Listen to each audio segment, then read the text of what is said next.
عمران خان نے میرا سکون برباد کر دیا۔ جی ہاں، یہ حقیقت ہے کہ عمران خان نے مجھ سے اچھے دنوں کی یادیں چھین لی، میرا خوبصورت ماضی تباہ کر ڈالا۔ مجھے آج بھی وہ اچھے دن یاد آتے ہیں جب ہم جوش و خروش سے ملی نغمے سنا کرتے تھے، جیسے اے میری سرزمین روشن، ہم ہیں پاکستانی، ہم تو جیتیں گے، ہاں جیتیں گے۔ جب ہم سمجھتے تھے کہ عدلیہ معاشرے میں عدل و انصاف کی ترجمان ہے، جب ہمیں صحافی حق اور سچ کے ترجمان لگا کرتے تھے، غرض یہ کہ اپنے پاکستان کی ہر چیز خوبصورت لگا کرتی تھی، میرٹ پر قدر یقین تھا، ہر طرف خلوص ہی خلوص نظر آتا تھا۔ بس ایک مسئلہ ہوا کرتا تھا، ہم سوچتے تھے کہ اس قدر شاندار فوج، اعلیٰ عدلیہ، حق پرست صحافی، مخلص حکمران ہونے کے باوجود دنیا سبز پاسپورٹ پر کیوں کر تھوکتی ہے؟ اقوام عالم میں اس قدر بے وقت کیوں ہے؟ پاکستان کو کیوں بارہا امداد کے لیے گڑ گڑانا پڑتا ہے؟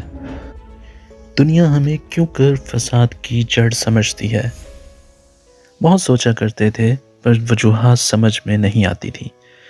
پھر خود کو یہ کہہ کر تسلی دیا کرتے تھے کہ چونکہ ہم اسلام کا قلعہ ہیں، طاغوتی قوتوں کا خوف ہیں، دنیا کی اگلی پوٹینشل سپر پاور ہیں، اس لیے ہمارے دشمن ہم سے خوف زدہ ہیں اور ہمارے خلاف سازش کرتے ہیں، ورنہ ہم میں کوئی برائی نہیں ہے۔ غرض یہ کہ ایک خوبصورت یوٹیوبیائی دنیا تھی جہاں ہم زبردستی بسے ہوئے تھے۔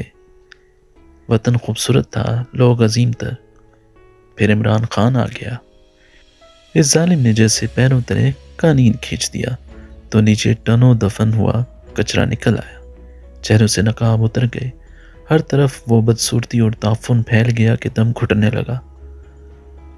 ہم سے سو کارڈ خوبصورت پاکستان چھن گیا، وہ سارے ملی نغمے بے معنی ہو گئے۔ دنیا سبز پاسپورٹ دیکھ کر کیوں ناک منہ چڑھاتی ہے سمجھ آنے لگا۔ معاشی بربادی کی وجوہات نظروں کے سامنے ظاہر ہو گئیں۔ عمران خان وہ ظالم ہے جس نے ہم جیسے کروڑوں لوگوں کو آگہی کے عذاب میں مبتلا کر دیا۔ یہ دشمن ہے یا محسن؟ شاید دشمن ہے یا شاید محسن ہے، فیصلہ ضمیر کا۔